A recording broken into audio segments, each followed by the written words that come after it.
Happy Hemp CBD gummies are a great way to get your daily dose of CBD in both a convenient and a discreet manner. They're available in peach rings, gummy cherries, sour gummy bears, rainbow ribbons. They've got all the flavors that you would ever want. They've even got sugar-free and vegetarian options for you. It's a great product. Get Happy Hemp is the product. Make sure you shop them today. Just go to the link in the scroll on the bottom and you can save yourself a little bit of money and get the CBD gummies that you need and deserve. Get them today.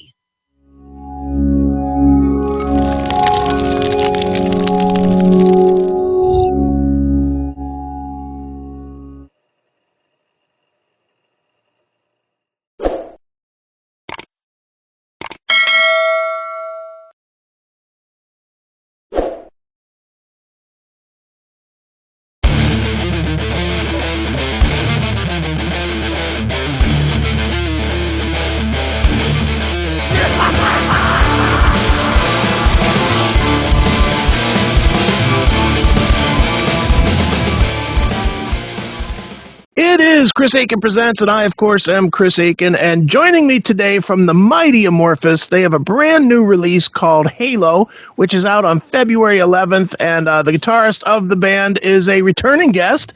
It is Mr. Esa Holopainen. Esa, how are you? Hey, Chris, doing good, thank you. Good. Promoting Halo now, so it's the fun part, you know, to give some information. Sure, absolutely. No, well, you joined us last I guess May, I think it was, when you were promoting Silver Lake, a very different record. But right, you're back. That's true. But you're back now with Halo, which is right in the pocket for anybody that's an Amorphis fan. What a terrific record, man! Thank you so much. Thank you. Yeah, we had a great time doing this album, and I have to say, for our surprise as well, it turned out slightly heavier than we originally thought. Sure. Yeah, well, and you know, the interesting thing, Asa, is given the craziness of the pandemic, you know, it had to be difficult to put together a record like this, just because I'm imagining it was very different than previous releases. It's not like you could just get everybody together and write and record and whatnot. I'm assuming you did it all digitally, share this MP3 with this guy and this, you know, and then take it back and then add this piece and whatnot. So talk a little bit about how recording a record in the pandemic changed the way Amorphis worked. Well, it had its own challenges, I have to say, and I think the biggest effect was probably that it took much more longer than we expected. You know, our producer Jens, he is living in Sweden. We are living here in Finland, and in normal life, traveling in between, it's pretty easy. Okay. And usually we record everything in Jens' studio because he's super demanding producer, and you know, he wants us to be there and record there, drum space, everything, and that's the way how he works. And now that we have these COVID restrictions, we couldn't travel. Right. We decided that we start the recordings here in Finland, and we started with drums, bass, and rhythm guitars, and Jens was producing remotely from his studio, and it actually worked pretty fine. We started to record the stuff in Sonic Pump Studios, which is the same studio where I did my own solo album, and Nino, who produced my solo album, was recording assistant there. So it was very, very, in the way easy choice for us to record here. But I know that it wasn't exactly what Jens wanted, but you know, he was happy. Let's say that he was happy with the takes what we did, and you know, then we took a couple of months off. I was able to travel to Sweden, and I think it was May. And I was able to record my guitars in his studio. Okay. So it was a little bit traveling whatever we could in between. And yeah, at the end of the day, we managed to record and everything, but it took around half a year, I think, Wow. to come up with everything. Yeah, yeah, super Sure. long process. Usually we do this kind of production it takes maximum 2 months, but it's thanks to COVID, it took much more longer time. But I Sure. think it got its benefits as well. You know, we could really, or Jens had time to focus with additional arrangements, choir string arrangements. So I guess it also got its benefits. Certainly, man. And now you mentioned earlier, Asa, about the record being heavier, and I definitely agree. It's one of the heaviest records you guys have done in a really long time. You know, from as an outsider looking in, but at the same time, you have a lot of really deeper progressive parts going on, like almost Opeth like in some areas. For you as like the main music writer, how do you challenge yourself musically to keep the Amorphis sound but continually add these new features or these little twists to keep the band growing? Well, that is a mystery for for me as well. But I have to say, and I have to give credits to Jens again, because he is a great guy to really pick the nuances and the little details there and there. For sure, with Halo, we have songs that goes from different time measures, you know. And as musicians, we always want to challenge ourselves as well. And I guess that's one of the great things about Amorphis, that all the guys are really, really open-minded for the music, and we can try new things. And you know, everybody wants to go a little bit further, as well as musicians, and not any major changes, but some, you know, some nice little tricks we want to add to our music, you know, just to surprise people and surprise us as well. But yeah, I have to say there is songs like Wind Main, even The Moon, the first single song. There is some slightly more progressive touch, perhaps in the air there. Yeah, it definitely is. For you obviously put out Silver Lake last year, and that covered a ton of ground all by itself. You know, it was a different record, and which it should be, because it's obviously not Amorphis. But was any of the music that ended up becoming Halo, was any of that written at the time that you were doing the Silver Lake project, or is this all fresh after Silver Lake? This is all everything what I wrote after I was done with Silver Lake. Okay. But it was a great thing. I was super motivated at that time. You know, I sort of kept my own personal wheels rolling all the time. I was working with the Silver Lake, which also took quite a lot of time, but I was able to jump immediately after I finished that one. I was able to jump immediately to Halo session and started to work with the Amorphis songs, and all that was, you know, it was very natural move to me. You know, I just continued making new music, and it was very inspiring. The whole thing what I did with Silver Lake was really, really inspiring for me, and it was absolutely a great feeling to start to write new music for Amorphis as well. And I didn't suffer any sort of writing block, you know, whatsoever. So yeah, fresh music, definitely. music. Now, Asa, for you, I know you write all the music for the band, but how much, and I really just don't know the answer to this, how much of the lyrical content, if any, do you contribute? Do you write any of the lyrics, or do you kind of maybe even guide how the lyrics are going to be crafted, or are you just out of that process? We have lyricist who is his name is Pekka Kainulainen, and he's been writing lyrics for Amorphis from I think 2007. And I have to correct that. Absolutely, I'm not writing all the music. There's other guys writing music for, and also wrote a lot of stuff for Halo as well. But yeah, Pekka, he's writing the lyrical themes and the lyrics. And the funny thing is that while we are working with the music, Pekka is working with his lyrics, and we don't pretty much know at all what the opposite is doing. So we don't know what he's writing about, what kind of lyrics he's coming up with. But we have a great trust in between, and he doesn't know what what the music is like.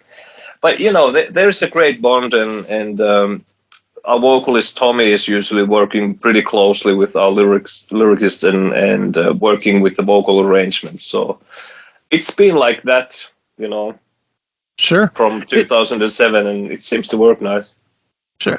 Does it leave you surprised when you hear the lyrics, and more to the point, when you see the lyrical ideas that are kind of put on top of the music that you and the band have created? Well, it always amazes me how well the lyrics and the music work together, and Tommy is a great guy to pick up the right lyrics and arrange the right lyrics to our music. So as long as it works, this well, it's why not? But it's really weird way to work. I know that for sure. Everyone says, I remember we did one album called Circle 2015. We did it with Peter Tegtre, the guy from Pain and Hypocrisy, and he's a workaholic and producer, great dude. But the album we did together, he was like, how the fuck can you guys, work like this? This is not the way. This is not the way to write lyrics. That's funny. Very good. He grew even bigger eye bags. That's funny. Yeah. Well, Esa, obviously, man, the first single that you've shared with everybody is The Moon, as you mentioned, and to me, it's the most catchy song on Halo. I think it's a great choice off the record to be the first one to highlight the record. Tell me a little bit about this song and why you guys chose this as the single. Choosing singles for from Halo was really hard. Usually when we finish, for example, with Queen of Time, we already knew there's a couple songs which are going to be more catchier, and those are probably going to be the single songs and video songs. But with the Halo, there really wasn't that obvious choices, except for The Moon, probably. So, we let our record label to decide which songs they want to represent for the audience. So, it's label's fault.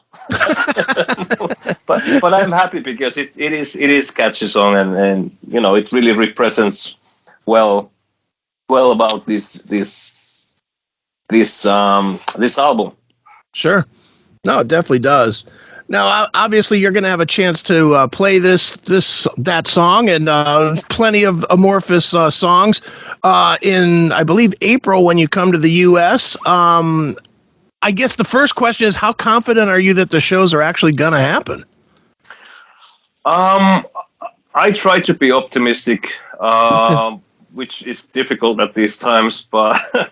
Sure. But I've seen tours happen in States. I'm more convinced to do a tour in North America at the moment than, for example, in Europe, because it's really confusing in Europe at the moment. Each country has their own restrictions and rules, and it's really, really tricky what comes to traveling, and even arrange shows. For example, here in Finland.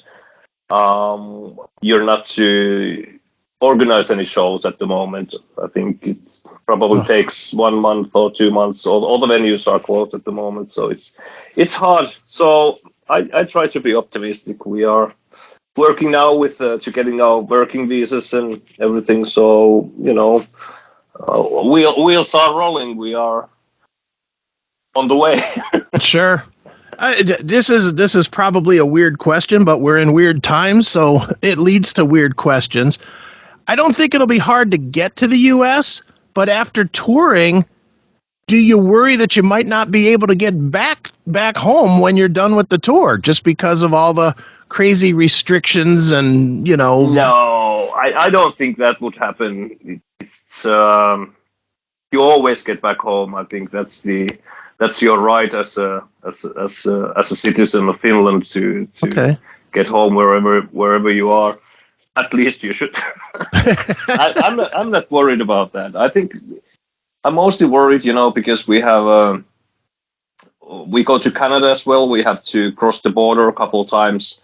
Sure. So if there someone catches the coronavirus, then that's it. You don't enter the country, or I don't know what will happen.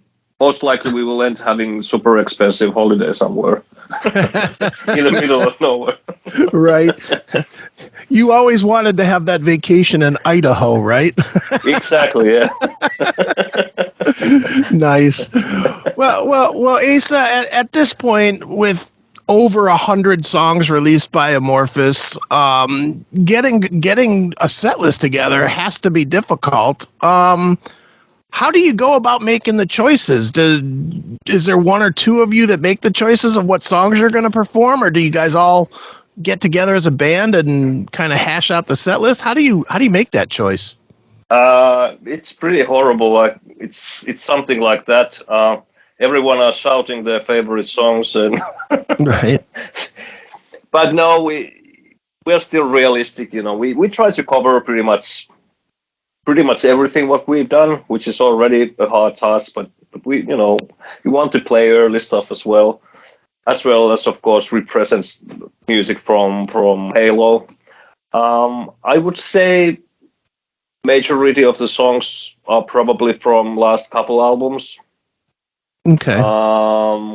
But still, there is stuff from Tales from a Thousand Lakes, Elegy, and all that era as well. Sure. Yeah, it's interesting though, because the band was such a different animal at the very beginning than it is now. Some of those songs almost don't fit. Is that fair to say? It is. But the great thing is that what we realized when you play shows and you have songs that are made in 93 or 92, and you have songs that are made in 2021. Right. It's still, in the way it still matches there. On the live situation is so different, you can the production comes as one, and it's not that odd idea that you play like super old stuff and you play new stuff. Right. Certainly. Now, Esa, one of the things I've always thought about your band, and about a lot of bands, really, about a lot of bands from Europe that are more artistic. Like, I look at Amorphis as a much more artistic band than, I don't know, AC/DC or something. Not slamming them. I'm just saying you guys are way more involved in the songwriting, and you're way deeper. And it never, for whatever reason, here in America, Americans almost never gravitate to the more artistic and creative bands. And it's always, to me, I mean, I see the European festivals, and I see when bands like Amorphis hit the stage at Wacken, and there's 100,000 people all singing every word and getting it. Do you think that the trendiness here in America has stopped bands like yours from finding the bigger success, just because the American fans aren't I don't want to say as loyal, but aren't as committed to experimental music like you guys create? That's a good question. That's a really good question, and I wish to have an answer for that. But for sure, there is sort of cultural differences in between the American bands and the European bands. Mm-hmm. But I don't know why is that. For sure, I love these are not small bands, but like Tool and Mastodon. I think Baroness. They still have the nice artistic touch in the music, and it's Sure. It's not that Slipknot thing was like super popular, but I don't know. I don't have answer for that. I wish the American audience would explore a little bit more for European bands, but it's I think that's something what has happened like years and decades. It's always a challenge for European bands to explore and make it in States. But still, I'm really happy that that we have enough background there, so that Sure. we are able to tour and do shows there, even though they are not on the same level than in Europe. But as long as we can keep the wheels rolling and do tours in States, it's great.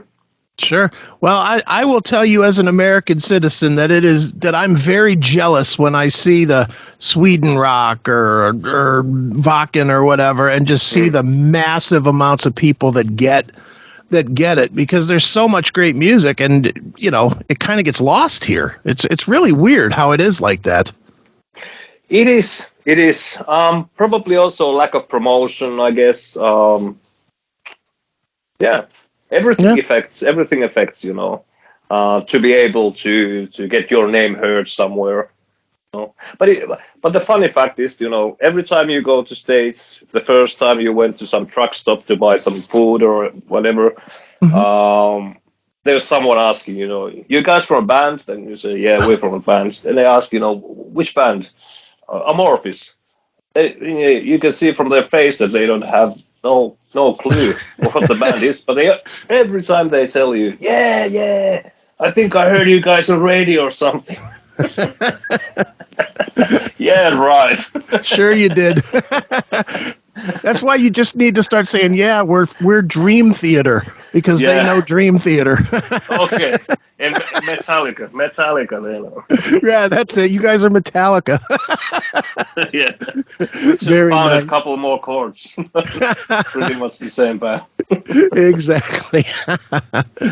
Well, Esa, obviously, man, there's new music from Amorphis. It comes out February 11th. It's called Halo. I'm going to give it my endorsement. I think it is spectacular. To me, it's one of the best that you guys have ever done. I really, really enjoyed it a lot. It's something that I don't think, and correct me if you think this isn't correct, but I don't think people can get this record on a single listen either. I think it takes several listens, because there's a lot going on, with especially in the instrumentation. Yeah, it is. Even for us as well, when we heard the first mixes, you definitely need a couple spins before it starts to open. So. Certainly. Well, one more time, it is called Halo. The band is Amorphis. And Esa, thanks so much for joining me on CHRIS Akin Presents. Thank you, Chris. Really nice talking. Nice interview.